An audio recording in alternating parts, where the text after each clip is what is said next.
Israel mengabaikan saran negara-negara sekutunya agar tak membalas serangan Iran. Perdana Menteri Netanyahu menyebutkan militernya akan tetap membalas tindakan Teheran. Hal itu diungkap setelah Netanyahu bertemu dengan Menteri Luar Negeri Inggris David Cameron dan Menteri Luar Negeri Jerman Annalena Baerbock. Netanyahu menolak saran dari Inggris dan Jerman untuk menahan diri agar tidak membalas Iran. Diakui Netanyahu, ada beberapa negara yang menghubunginya dan menyarankan agar tidak membalas serangan Iran. Dikutip dari tribunnews.com, Perdana Menteri Israel itu pun mengaku menghargai upaya tersebut.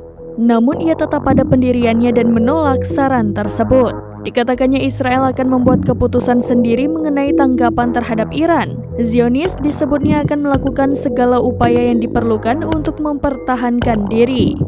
Sebelumnya, Menteri Luar Negeri Jerman Annalena Baerbock mengaku sudah berbicara dengan Perdana Menteri Netanyahu dan negara Timur Tengah lainnya. Ia meminta agar negara-negara itu tak terjerumus dalam ketegangan yang hasilnya tak bisa diprediksi.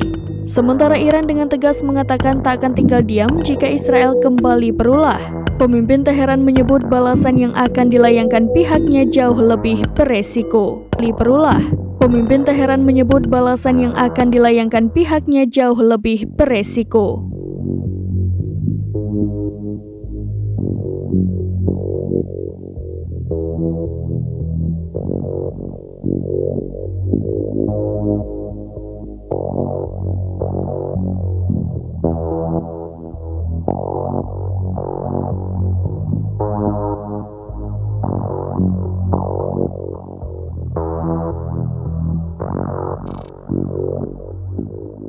Download Tribun X sekarang, menghadirkan lokal menjadi Indonesia.